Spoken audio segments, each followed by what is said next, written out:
We have one more symmetry we're going to talk about, and this one's a little bit harder to see. This one's called being symmetric with respect to the origin. And graphically, that means for each point x, y on the graph. So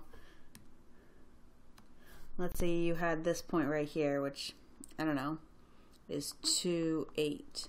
Then the point negative x, negative y is also on the graph. So if we go over to negative 2, then it means negative 8. Negative 2, negative 8 is also on the graph. And algebraically, this means we're going to replace x with negative x and y with negative y and simplify it to see if we get the same thing as that we started with.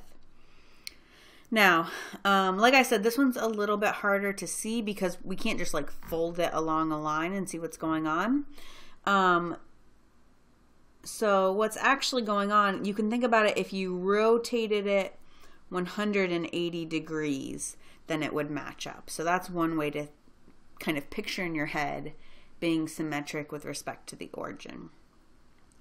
Okay, now let's test this one algebraically. So if we have y equals x cubed, we're going to plug in negative y for y and negative x for x, and we're going to simplify it. Now we're going to leave negative y alone for a minute.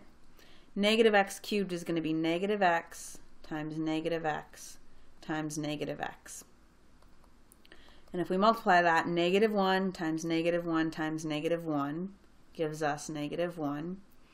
And x times x times x gives us x cubed. So right now we have negative y equals negative x cubed. Now, an equivalent expression, you can always, multiply both sides by the same number. So we're going to multiply both sides by negative 1. And that gives us y equals x cubed. It gives us the same thing. You could also have thought about dividing both sides by negative 1 and it would have been the exact same thing.